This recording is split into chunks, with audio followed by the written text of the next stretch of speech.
আসসালামু আলাইকুম সম্মানিত ভিউয়ার্স, আজ আপনাদের সামনে নিয়ে আসলাম একটি সতর্কমূলক ভিডিও।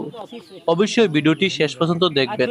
আপনারা যারা কষ্টের টাকা দিয়ে ট্রাক্টর ক্রয় করেছেন, আপনারা চেষ্টা করবেন ভালো দক্ষ ড্রাইভার দিয়ে গাড়িটি চালানোর জন্য। আর যারা ড্রাইভার ভাইয়েরা আছেন, আপনারা চেষ্টা করবেন সতর্কতার সাথে গাড়ি চালানোর জন্য। কারণ আপনার দিকে তাকিয়ে আছে আপনার একটি পরিবার, আপনার মা বাবা। তাই চেষ্টা করবেন সতর্কতার সহিত গাড়ি চালানোর জন্য। আপনারা সকলে জানেন একটি দুর্ঘটনা সারা জীবনের কান্না। আর ড্রাইভার ভাইরা অবশ্যই চেষ্টা করবেন হালাল ভাবে উপার্জন করার জন্য। মালিকের কাছ থেকে 2 টাকা বেশি নেওয়ার জন্য চেষ্টা করবেন। বেহালাল ভাবে উপার্জন করে কেউ কখনো ভালো কিছু করতে পারে না, এই কথাটা মাথায় রাখবেন।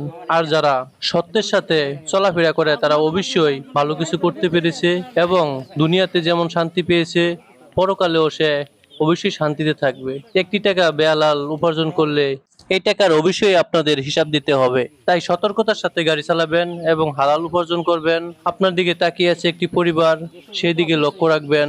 আপনারা ধৈর্য ধরে ভিডিওটি দেখার জন্য আপনাদের সকলকে ধন্যবাদ। আসসালামু আলাইকুম।